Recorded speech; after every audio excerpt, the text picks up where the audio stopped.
தோசை செய்து காட்டுறேங்க. நான் முட்டை தோசை எப்படி செய்யுதுன்னு சொல்லிட்டு செய்து காட்டுறேன். நான் பாருங்கள், முட்டை நாட்டு முட்டை வாங்கியிருக்கேன். 3 முட்டை உடச்சி ஊற்றுறேன். நான் இது சின்னதாக இருக்கிறதுனால 3 முட்டை போடுறேங்க.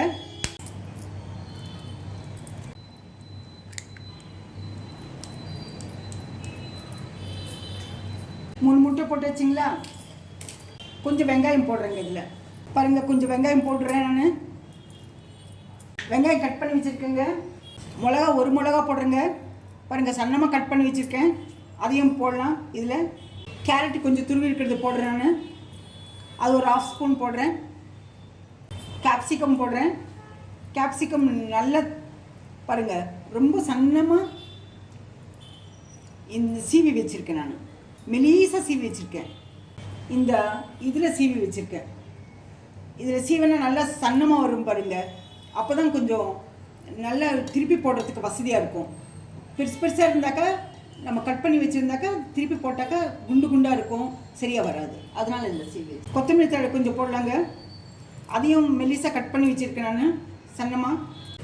உப்பு போடலாம், உப்புத்தூள் போடலாம். பாருங்கள், உப்புத்தூள் போட்டாச்சு. இப்போ அதை நல்லா இதை மிக்ஸ் பண்ணிக்கலாங்க.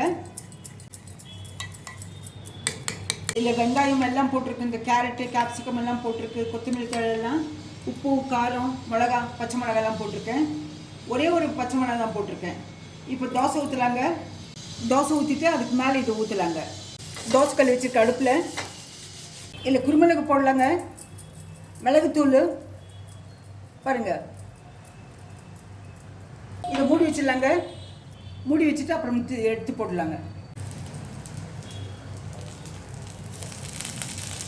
இப்போ பாருங்கள், நம்ம ஓப்பன் பண்ணி பார்க்கலாங்க. நல்லா வெந்திருக்கு.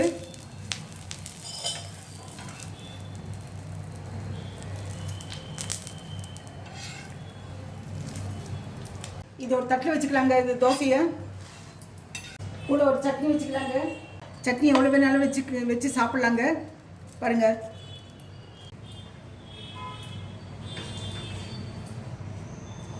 சட்னி பக்கத்தில் வச்சுக்கலாங்க.